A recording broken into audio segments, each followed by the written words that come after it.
جو حبشہ میں رہا کرتا تھا، حضور کے دربار میں پیش نہ ہو سکا، لیکن اس نے سرکار علیہ الصلوۃ والسلام کا کلمہ پڑھ لیا تھا، مسلمان تھا۔ جس وقت وہ فوت ہو گیا تو اللہ کے محبوب علیہ الصلوۃ والسلام اپنے صحاب سے فرمانے لگے، آؤ اپنے بھائی کی نماز جنازہ ادا کرو۔ اعلیٰ سرکار مدینہ میں تھے اور یہ ابشا کے اندر تھا، تو سرکار علیہ السلام صحابہ کو بقی شریف کے اندر لے گئے اور ابشا کی سرزمین حضور کی نگاہوں کے سامنے کر دی گئی، یعنی نجاشی کا جنازہ حضور کی نگاہوں کے سامنے کر دیا گیا۔ پھر اللہ کے محبوب علیہ السلام نے 4 تکبیروں کے ساتھ اس کا نماز جنازہ پڑھا، پھر استغفار کی۔ اس پر وہ جو منافق تھے کہنے لگے، دیکھو ایک نصرانی کی نماز جنازہ پڑھ رہے ہیں۔ اللہ تبارک و تعالیٰ نے گواہی نازل کی، فرمایا وہ نصرانی نہیں، اب وہ میرے سوڑے محمد کا غلام ہو چکا ہے۔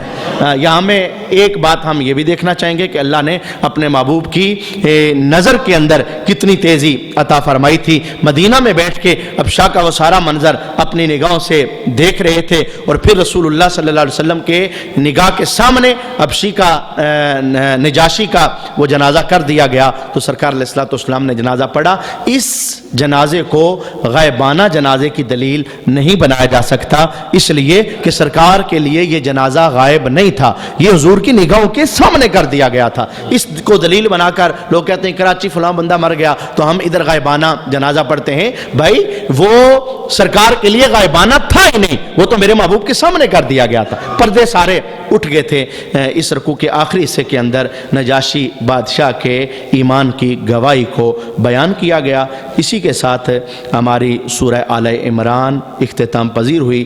اب ہم سورہ نساء کی تلاوت سماعت کریں گے۔ بسم اللہ الرحمن الرحیم یا ایہا الناس اتقوا ربکم الذی خلقکم من نفس واحدۃ وخلق منها زوجها وبث منهما رجالا كثيرا ونساء واتقوا الله الذي تساءلون به والارحام ان الله كان عليكم رقيبا وآتوا اليتامى اموالهم ولا تتبدلوا الخبيث بالطيب ولا تأكلوا اموالهم الى اموالكم انه كان حوبا كبيرا وان خفتم الا تقسطوا في اليتامى فانكحوا ما طاب لكم من النساء مثنى وثلاث ورباع فان خفتم الا تعدلوا فواحدة او ما ملكت ايمانكم ذلك ادنى الا تعولوا وآتوا النساء صدقاتهن نحلة فإن طبن لكم عن شيء منه نفسا فكلوه هنيئا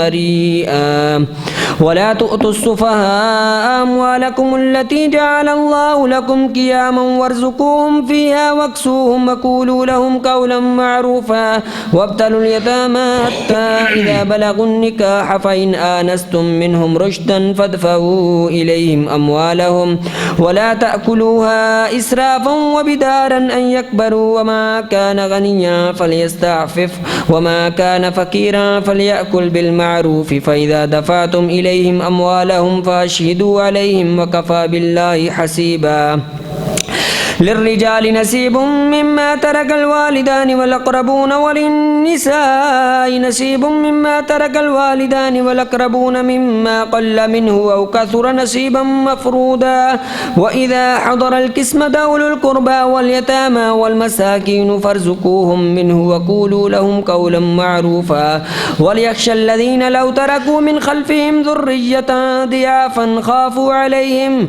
فليتقوا الله وليقولوا قولا سديدا إن الذين يأكلون أموال اليتامى ظلما إنما يأكلون في بطونهم نارا وسيصلون سعيرا۔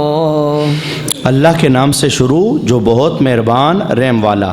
اے لوگو اپنے رب سے ڈرو جس نے تمہیں ایک جان سے پیدا کیا اور اسی میں سے اس کا جوڑا بنایا اور ان دونوں سے بہت سے مرد اور عورت پھیلا دیے، اور اللہ سے ڈرو جس کے نام پر مانگتے ہو اور رشتوں کا لحاظ رکھو، بے شک اللہ ہر وقت تمہیں دیکھ رہا ہے۔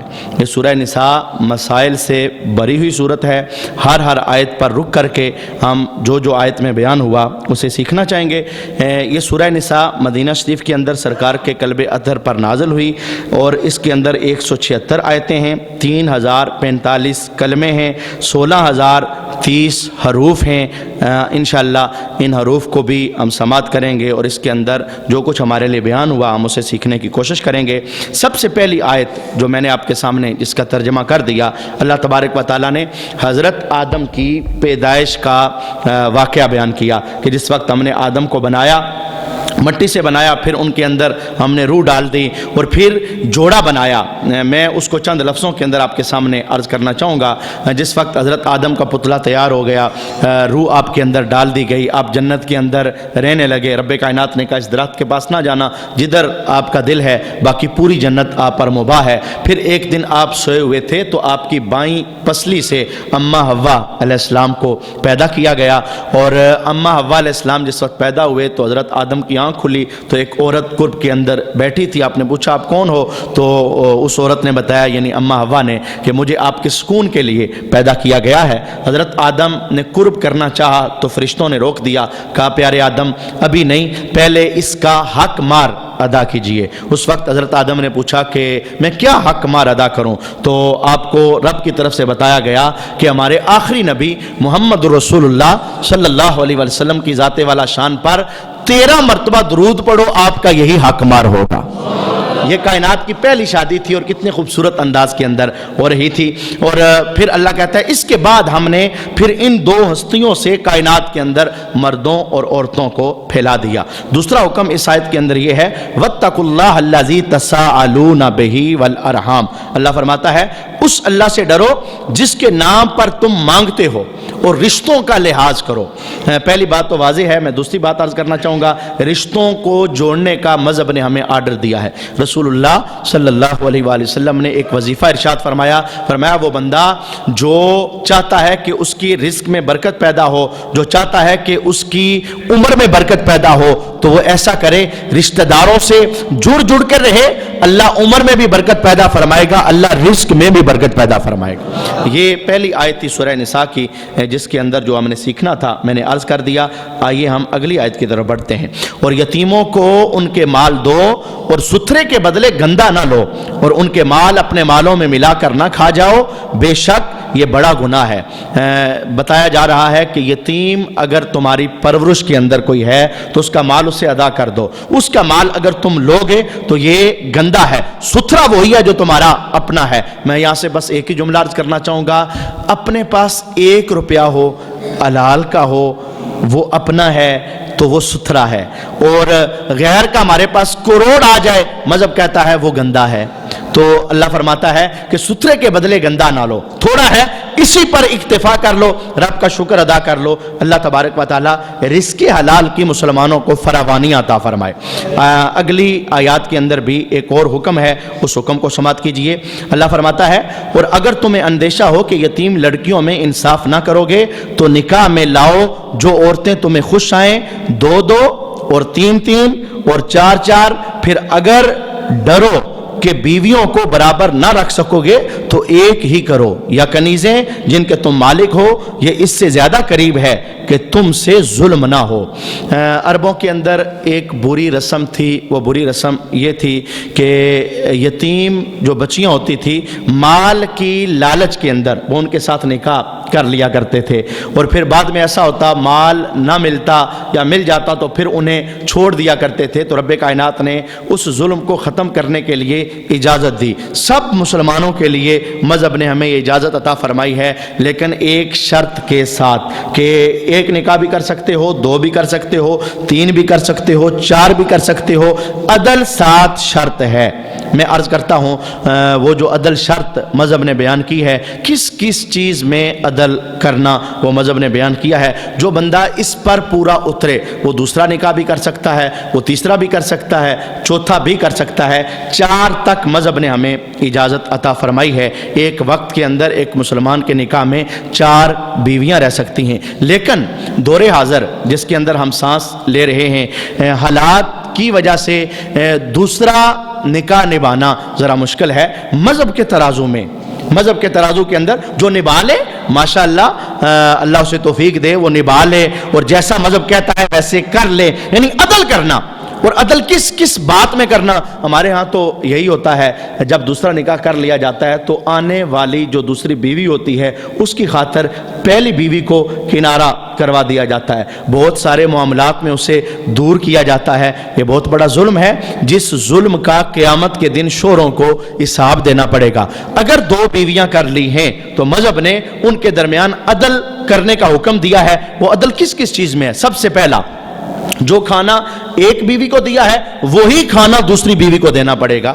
اب بتائیے، جو ایک بیوی رہتی ہے پنڈی میں، دوسری رہتی ہے گجرہان میں، اب اسے دیا ہے گوشت اور اسے دیا ہے ساگ، اب پتہ ہی نہیں اس نے کیا کھایا اس نے کیا کھایا۔ پہلی تو بات یہ، ان دونوں کا اکٹھا قرب کے اندر رہنا ضروری ہے، جو اسے دیا ہے وہ اسے بھی دے، کھانے کے اندر عدل، یہ سب سے پہلا جملہ ہے۔ دوسری بات یہ، رہائش میں عدل کیا جائے، ایک کو پکے مکان دیے تو دوسرے کو بھی پکے ہی مکان دینے ہیں، ایک کو شہر میں رکھا ہے دوسری کو بھی شہر ہی میں رکھا ہے، یہ نہیں کہ ایک کو گاؤں میں رکھنا ہے دوسری کو شہر میں رکھنا ہے، یہ بے عدلی ہو جائے گی۔ جو بندہ اس بے عدلی کا ارتکاب کرے تو اسے چاہیے کہ دوسرے نکاح کی طرف نہ بڑھے، ایک ہی پر گزارا چلے۔ یہ دوسری بات تھی جو عدل کے معاملے میں مذہب نے ہمیں سمجھائی ہے۔ اور تیسری بات ہمیں بتائی گئی کہ رات گزاریوں میں عدل کرنا۔ ایک بیوی کے پاس 10 راتیں گزاری ہیں، بھلے قربت نہ بھی کی جائے، کوئی کام نہ کیا جائے، ایک بیوی کے پاس 10 راتیں گزاری ہیں تو دوسری کے پاس بھی مذہب کہتا ہے 10 راتیں ہی گزارنی ہیں۔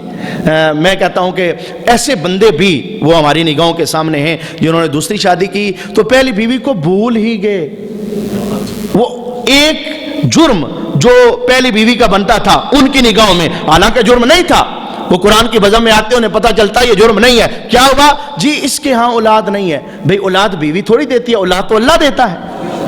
اس کے حالات، یہ آگے جملہ آئے گا، بیٹے اللہ دیتا ہے، بیٹیاں اللہ دیتا ہے، یہ اولاد والے معاملے، اس کی وجہ سے دوسرا نکاح کرنا مذہب نے کم از کم ہمیں اس بات کی اجازت نہیں دی ہے۔ خیر سے جو تیسری بات مذہب نے ہمیں بتائی ہے، رات گزاریوں میں عدل کرنا۔ ایک کے پاس 1 مہینہ رہے ہو تو دوسری کے پاس بھی 1 مہینہ رہنا پڑے گا، اور اگر ایسا ہوا ایک کے پاس تو 2 سال رہے دوسری کے پاس 1 دن رہے تو مذہبی ترازو کے اندر یہ ناانصافی ہو گئی ہے، اور اس ناانصافی کی مذہب کے آئینے کے اندر بندے کو پکڑ ہوگی۔ اور اگلی بات جو اس معاملے میں بتائی گئی کہ لباس کے معاملے میں بھی عدل کرنا۔ 4000 کا سوٹ ایک کو لے کے دیا ہے تو دوسری کو بھی 4000 کا ہی سوٹ لے کے دینا ہے۔ ان معاملات کو ہم دیکھتے ہیں تو لگتا ایسے ہے کہ دور حاضر کے اندر ایک بیوی کو ہی حقوق کے ساتھ نبھا لیا جائے، یہی کافی اور شافی ہے، اگلے معاملات میں بندہ نہ ہی داخل ہو۔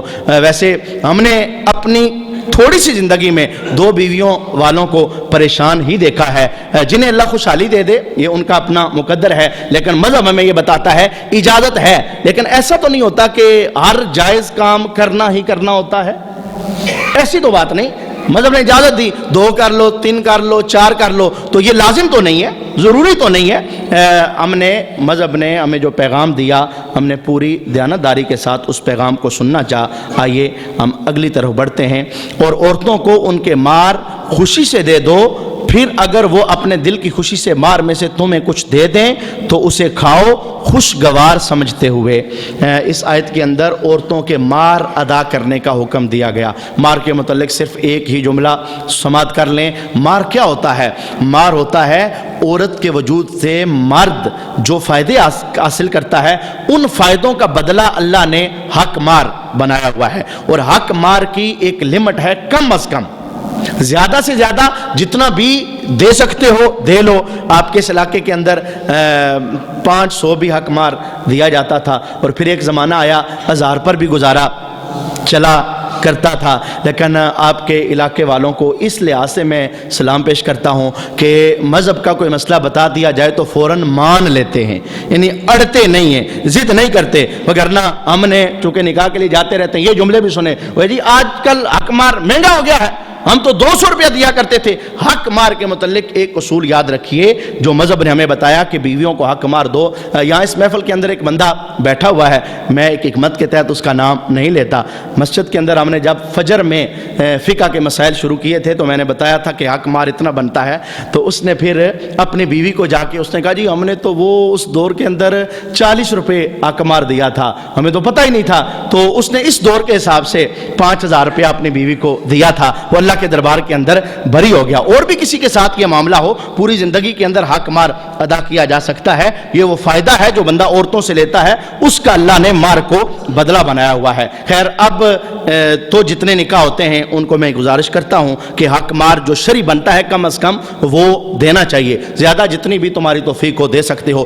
شرعی حق مار کتنا بنتا ہے سن لیجئے، اصول اور ضابطہ۔ پیسے مقرر نہیں ہے کہ 5000 شرعی حق مہر ہے، 4000 شرعی حق مار ہے یا 3000 شرعی حق مار ہے۔ اس کے لیے ایک اصول ہے، اصول یہ ہے 10 درہم جو کہ برابر ہوتے ہیں 2 تولہ چاندی اور 7 ماشے، تقریباً 2.25 تولے چاندی۔ ہر دور میں اتنی رقم حق مار ہوتی ہے۔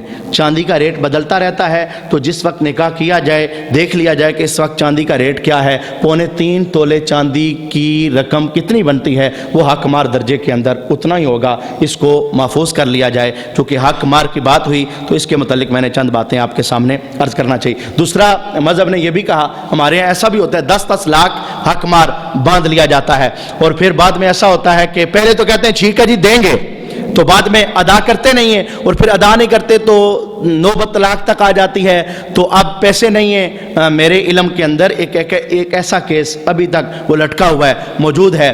جس وقت نکاح کیا گیا تو لاکھوں کے حساب سے حق مار باندھا گیا، اس وقت اس کے پاس دینے کے لیے پیسے نہیں ہیں، یعنی اس شور کے پاس، اس وقت اس نے یہ کام کر لیا۔ اب وہ 3 طلاقیں دے کر بھی آرام ذریعے سے اپنے بیوی کو اپنے پاس رکھے ہوئے ہیں۔ ابھی تک وہ مختلف ہیلے بہانے کے ذریعے، اللہ تبارک و تعالی مسلمانوں کو ہدایت عطا فرمائے۔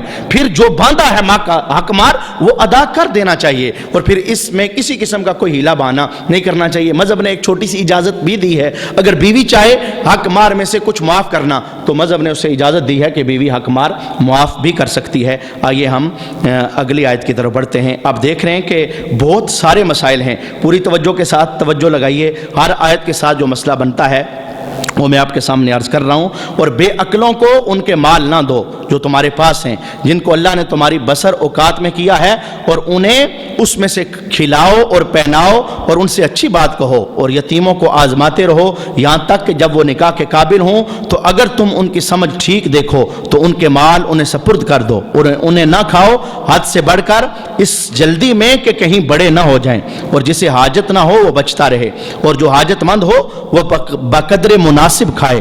پھر جب تم ان کے مال انہیں سپرد کرو تو ان پر گواہ قائم کر لو، اور اللہ کافی ہے حساب لینے کو۔ اس آیت کے اندر ایک مرتبہ پھر یتیموں کے حقوق بیان کیے گئے ہیں۔ اگر کوئی یتیم ہماری کفالت کے اندر ہے، بہت سارے وارثوں کو دیکھا گیا ہے، اگلے دن وہ بندہ اس محفل کے اندر آتا نہیں ہے، لیکن اس نے مجھے بتایا جمعے کے اندر آتا ہے کہ میرے چچا نے میرے ساتھ یہ ظلم کیا، ہم چھوٹے تھے، ہماری جو جائیداد بنتی تھی چچا نے وہ ہم سے دستخط کرا کے ہماری ماں کو ورغلا کر وہ اپنے نام لگا دیے۔ کتنا کو عرصہ کھائے گا؟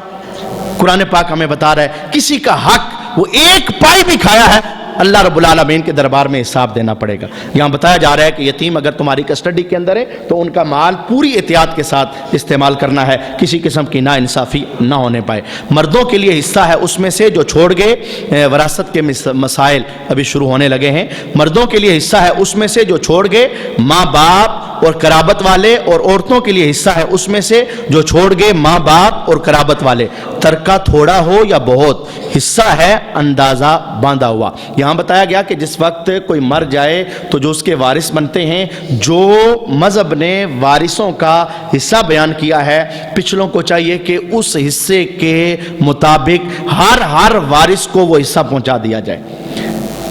عرب کے معاشرے کے اندر ایک جاہلیت کی رسم تھی، وہ لوگ بچوں کو اور عورتوں کو وراثت سے محروم سمجھتے تھے، کہتے تھے انہیں تو دینا ہی نہیں، ضرورت ہی نہیں ہے۔ میرے محبوب علیہ السلام تشریف لائے، آپ نے فرمایا نہیں، عورت کو محروم کیوں کرتے ہو؟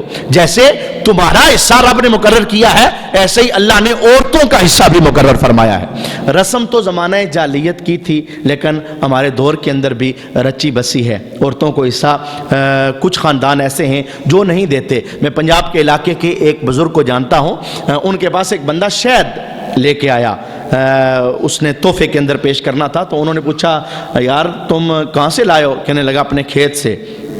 ان بزرگوں نے پوچھا اچھا یہ بتاؤ ابا فوت ہو گئے کہ زندہ ہیں؟ کہا جی ابا جی فوت ہو گئے۔ کہا بتاؤ بھائیوں نے بہنوں کو حصہ دیا تھا یا نہیں دیا تھا؟ انہوں نے کہا نہیں جی ہمارے پاس رواج نہیں ہے، بہنوں کو ہم حصہ کوئی نہیں دیتے، وہ حصہ سارا ہمارے پاس ہے۔ بزرگوں نے کہا شہد واپس لے جاؤ، غیر کی ملک کی زمین سے نکلا ہوا شہد استعمال کر کے میں اپنے تقوی کا ستیہ ناش نہیں کرنا چاہتا۔ یہ احتیاط، یعنی ایک بزرگ ہے وہ احتیاط کر رہے ہیں کہ اس زمین میں سے میں شہد کیسے استعمال کروں جس زمین کا مالک کوئی اور ہے اور استعمال کوئی اور کر رہا ہے۔ مذہب نے جو طریقہ بتایا ہے اسی طریقے کے مطابق وارثوں کا جو حق بنتا ہے ان تک پہنچا دینا، قرآن کی صحبت میں بیٹھنے والوں کو اس سے سبق لینا چاہیے اور جعلیت کی اس رسم کو توڑنا چاہیے۔ یہ جملہ میں کہتا ہوں کہ بالکل مذہبی ترازو کے اندر زیرو کا درجہ رکھتا ہے۔ یہ کہہ دینا جی بہنوں کو کیا دیں، جہیز جو دیا تھا، کس نے کہا تھا؟ جہیز جو دیا تھا، بھئی مذہب نے تمہیں یہ تو نہیں کہا تھا جہیز دے کر کے پھر وراثت میں ان کا حصہ نہ نکالنا، اور 10 کنال ان کی زمین بنتی ہے اور 2 کنال مکانوں کے لیے دے کے ہم نے بہنوں کو حصہ دے دیا۔ مذہب جو بتاتا ہے اس کے مطابق اگر کوئی بندہ حصہ نہیں دے گا تو وہ گرفت کا شکار ہوگا اور کل اللہ کے دربار کے اندر اسے حساب دینا پڑے گا۔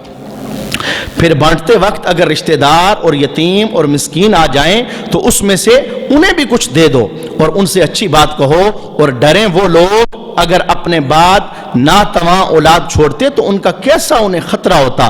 تو چاہیے کہ اللہ سے ڈریں اور سیدھی بات کریں۔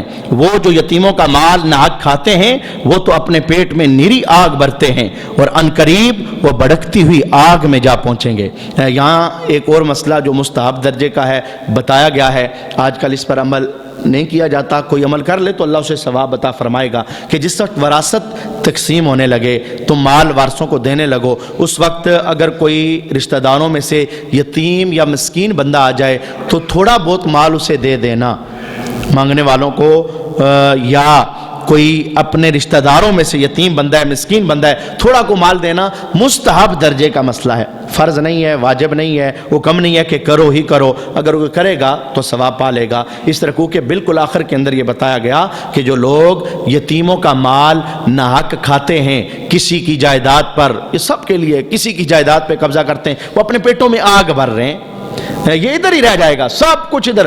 200 کنال کے مالکوں کو بھی جاتے ہو ہم نے خالی ہاتھ دیکھا ہے، وہ لوگ جنہیں یہ نہیں پتا تھا کہ ہمارے بینک کے اندر بیلنس کتنا بنتا ہے کروڑوں اربوں کے حساب سے، ہم نے انہیں بھی جاتے ہوئے خالی ہاتھ دیکھا ہے، کوئی ساتھ نہیں لے کے جاتا۔ حرام حلال میں فرق کرنا یہ اس دنیا کے اندر ہمارے لیے ایک آزمائش ہے، اللہ تبارک و تعالیٰ میں سمجھنے کی توفیق عطا فرمائے۔ آپ نے محسوس کیا مسائل کی برمار ہے، اور اگلا جو رکوع ہم ابھی سماعت کرنے والے ہیں وراثت کے حصے بیان ہوئے ہیں، پورا رکوع سنیے، میں پورے رکوع کا ترجمہ کرتا ہوں اور بڑے دھیمے لہجے کے اندر یہاں پر جو وراثت کے مسائل بیان ہوئے، بیٹی کو کتنا دینا ہے، بیٹے کو کتنا دینا ہے، باپ کو، ماں کو، کس کس کو کیا ملنا ہے، جو یہاں بیان ہوا میں اتنا ہی آپ کے سامنے عرض کروں گا۔ بقیہ وراثت کے مسائل وہ کافی تفصیل رکھتے ہیں، انہیں بھی سیکھا جا سکتا ہے، اور وراثت کا جس وقت بھی معاملہ کرنا ہو، یعنی اسے تقسیم کرنے ہوں تو کسی عالم کی رہنمائی کرنی چاہیے۔ یہ آسان سا مسئلہ نہیں ہے کہ اپنے طور پر ہی بندہ کوئی کام نبھا لے، غلطی بھی ہو سکتی ہے، رہنمائی بہت ضروری ہوتی ہے۔ آئیے وراثت کا جو حصہ جس رکوع کے اندر بیان ہوا ہے پہلے ہم اس کی تلاوت سماعت کرتے ہیں۔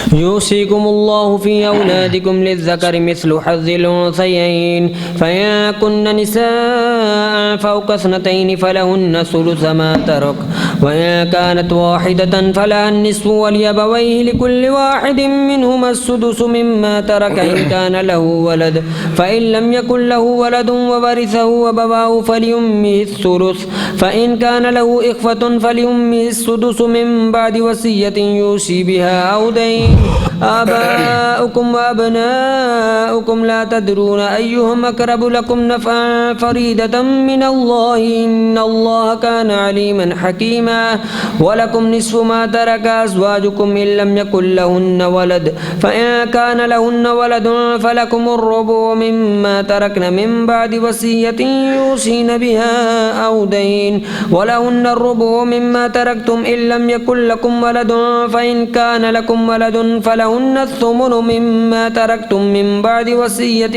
توصون بها أو دين وإن كان رجل يورث كلالة أو امرأة وله أخ أو أخت فلكل واحد منهما السدس فإن كانوا أكثر من ذلك فهم شركاء في الثلث من بعد وصية يوصى بها أو دين غير مضار وصية من الله والله عليم حليم تلك حدود الله ومن يطع الله ورسوله يدخله جنات تجري من تحتها الأنهار خالدين فيها وذلك الفوز العظيم ومن يعص الله ورسوله ويتعد حدوده يدخله نارا خالدا فيها وله عذاب مهين. پورے رکوع کا ترجمہ پوری توجہ کے ساتھ سماعت کریں. اللہ تمہیں حکم دیتا ہے تمہاری اولاد کے بارے میں بیٹے کا حصہ 2 بیٹیوں کے برابر ہے. پھر اگر نری لڑکیاں ہوں اگرچہ 2 سے اوپر تو ان کو ترکہ کی 2/3 اور اگر ایک لڑکی ہو تو اس کو آدھا ملے گا. اور میت کے ماں باپ کو ہر ایک کو اس کے ترکہ سے 6 حصہ. اگر میت کے اولاد ہو پھر اگر اس کی اولاد نہ ہو اور ماں باپ چھوڑے تو ماں کا 1/3. پھر اگر اس کے کئی بہن بھائی تو ماں کا 6 بعد اس وصیت کے جو کر گیا اور قرض کے. تمہارے باپ اور تمہارے بیٹے تم کیا جانو کہ ان میں کون تمہارے زیادہ کام آئے گا. یہ حصہ باندھا ہوا ہے اللہ کی طرف سے، بے شک اللہ علم والا حکمت والا ہے. اور تمہاری بیویاں جو چھوڑ جائیں اس میں سے تمہیں آدھا ہے اگر ان کی اولاد نہ ہو. پھر اگر ان کی اولاد ہو تو ان کے ترکہ میں سے تمہیں 1/4 ہے جو وصیت وہ کر گئی اور قرض نکال کر. اور تمہارے ترکہ میں عورتوں کا 1/4 ہے اگر تمہارے اولاد نہ ہو. پھر اگر تمہارے اولاد ہو تو ان کا تمہارے ترکہ میں سے 8واں حصہ ہے جو وصیت تم کر جاؤ اور قرض نکال کر. اور اگر کسی ایسے مرد یا عورت کا ترکہ بٹتا ہو جس نے ماں باپ اولاد کچھ نہ چھوڑے اور ماں کی طرف سے اس کا بھائی یا بہن ہے تو ان میں سے ہر ایک کو 6 حصہ ہے. پھر اگر وہ بہن بھائی 1 سے زیادہ ہوں تو سب 1/3 میں شریک ہیں میت کی وصیت اور قرض نکال کر جس میں اس نے نقصان نہ پہنچایا ہو. یہ اللہ کا ارشاد ہے اور اللہ علم والا حلم والا ہے. یہ اللہ کی حدیں ہیں اور جو حکم مانے اللہ اور اس کے رسول کا اللہ اسے باغوں میں لے جائے گا جن کے نیچے نہریں رواں ہمیشہ ان میں رہیں گے اور یہی ہے بڑی کامیابی. اور جو اللہ اور اس کے رسول کی نافرمانی کرے اور اس کی کل حدوں سے بڑھ جائے اللہ اسے آگ میں داخل کرے گا جس میں ہمیشہ رہے گا اور اس کے لیے خاری کا عذاب ہے. یہاں تک ترجمہ سنا لیکن ترجمے سے کوئی بات بھی واضح نہ ہو سکی. ہم نے ترجمہ سننے کے بعد جو اس رکوع کے اندر مسائل بیان ہوئے ہیں ہم توجہ کے ساتھ انہیں سماعت کریں گے. جس وقت کوئی بندہ فوت ہو جائے مذہب کا سب سے پہلا حکم اس بندے کے لیے یہ ہے کہ اس کے مال میں سے اس کے کفن دفن کا انتظام کیا جائے. دوسرا حکم مذہب کا یہ ہے کہ اس کے قرضے اتارے جائیں اس کے مال میں سے. تیسرا حکم مذہب کا یہ ہے کہ اگر وہ کوئی وصیت کر گیا ہے تو اس کی وصیت پر عمل کیا جائے. وہ کہہ کے گیا ہے کہ 40,000 مسجد دے دینا، فلاں غریب کو دے دینا، فلاں کی بیٹی کی شادی ہو تو اسے دے دینا، کوئی بھی وصیت کر کے گیا. اور وصیت کے متعلق مذہب کا ایک اصول یاد رکھیں. مذہب وصیت کے متعلق ہمیں یہ اصول دیتا ہے کہ وصیت ہمیشہ 1/3 میں نافذ ہوتی ہے، تیسرے حصے میں نافذ ہوتی ہے. میں مر گیا، 3 روپے چھوڑ کے مرا، میں نے وصیت کی 3 روپے مسجد دے جانا تو میری اس وصیت پر عمل تیسرے حصے پر نافذ ہوگا. مسجد 1 روپیہ دیا جائے گا، باقی جو 2 روپے ہیں وہ وارثوں کے اندر تقسیم ہو جائیں گے. یہ 3 کام کرنے کے بعد یعنی کفن دفن کا انتظام، قرضے ادا کرنے کے بعد، جو وصیت کی تھی جانے والے نے وہ کرنے کے بعد، پھر کس کس کو کتنا کتنا دینا ہے، آئیے جو اس رکوع کے اندر بیان ہوا ہے ہم اس کو فردن فردن سماعت کرتے ہیں. سب سے پہلا مسئلہ یہ بیان ہوا کہ بیٹوں کو بیٹیوں کا ڈبل حصہ دینا ہوگا. بیٹیوں کو آدھا اور بیٹوں کو بیٹیوں کی بنسبت ڈبل حصہ دینا ہوگا. دوسرا مسئلہ یہ بیان ہوا کہ بغیر بیٹوں کے اگر بیٹی ہے تو نصف حصہ اس سے ملے گا. مرنے والا ایسا ہے بیٹے اس کے ہیں ہی نہیں، صرف ایک بیٹی ہے تو اس بیٹی کو کل مال میں سے نصف حصہ ادا کیا جائے گا. باقی مال کا کیا کرنا ہے وہ ایک علیحدہ عنوان ہے. جو مسئلہ یہاں پر بیان ہوا ہے اس رکوع کے اندر اسے آپ سماعت کریں. تیسرا مسئلہ یہ ہے کہ اگر بیٹیاں 2 یا 2 سے زیادہ ہیں ایک بیٹی ہے تو اسے نصف حصہ ملے گا کل مال کا، اور اگر بیٹیوں کی تعداد ایک سے زیادہ ہے، 2 ہیں 3 ہیں 4 ہیں، تو مذہب کا بیان یہ ہے کہ کل مال کے 3 حصے کیے جائیں گے، 2 حصے ان بیٹیوں میں تقسیم کر دیے جائیں گے، کل مال کے 3 حصے کر کے 2 حصے ان بیٹیوں کے اندر تقسیم کر دیے جائیں گے۔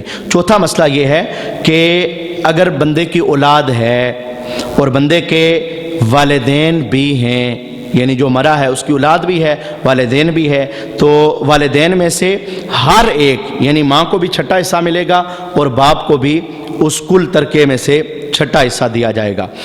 5واں مسئلہ یہ بیان ہوا ہے، اگر اولاد نہ ہو یعنی اولاد ہے تو ماں باپ کو چھٹا حصہ ملے گا، اور اگر اولاد مرنے والی کی نہیں ہے صرف ماں اور باپ ہیں تو کل مال کے 3 حصے کیے جائیں گے، 1 حصہ ماں کو دیا جائے گا، 2 حصے باپ کو دیے جائیں گے۔ مرنے والا ایسا ہے اولاد اس کی نہیں ہے، صرف ماں باپ ہیں، کل مال کے 3 حصے ہوں گے، 2 حصے باپ کو ملیں گے اور 1 حصہ ماں کو دیا جائے گا۔ بالکل اس کے ساتھ ہی بالکل اس کے برعکس یعنی خاوند مر گیا، اگر اولاد ہے تو اولاد ہونے کی صورت میں بیوی کو 8واں حصہ دیا جائے گا، اور اگر اولاد نہیں ہے تو پھر بیوی کو کل مال کا 4تھا حصہ دیا جائے گا۔ بالکل اس کے ساتھ ایک اور مسئلہ بھی دیکھ لیں، خاوند مر گیا، اس کی 3 بیویاں ہیں 4 بیویاں ہیں، تو 4 بیویوں کے اندر کیسے مال تقسیم ہوگا؟ مذہب یہ بیان کرتا ہے خاوند مر گیا اولاد بھی ہے تو کل مال کا جو 8واں حصہ بنتا ہے وہ 4 بیویاں آپس میں تقسیم کر لیں گی، اور پھر خاوند مر گیا اولاد نہیں تو 4تھا حصہ وہ کل مال کا جو بنتا ہے وہ 4 بیویاں آپس کے اندر تقسیم کر لیں۔ اگلا مسئلہ یہ ہے کہ اگر کوئی بندہ ایسا فوت ہو گیا جس کی اولاد بھی نہیں اور جس کے والدین بھی نہیں، وہ مرد ہے یا عورت بالکل اکیلا ہے، صرف اس کا ایک بھائی ہے یا صرف اس کی ایک بہن ہے، تو مذہب بتاتا ہے اس بھائی کو یا اس بہن کو چھٹا حصہ کل مال کا دیا جائے گا، اور اگر بھائی یا بہن ایک سے زیادہ ہیں تو پھر مذہب یہ بتاتا ہے کہ کل مال کا 3را حصہ وہ اس بہن اور بھائی یا 2 ہیں یا 3 ہیں ان کے اندر تقسیم کر دیا جائے گا۔ یہاں تک وراثت کے جو مسئلے اس رکوع کے اندر بیان ہوئے ہیں انہیں ہم نے سماعت کیا ہے۔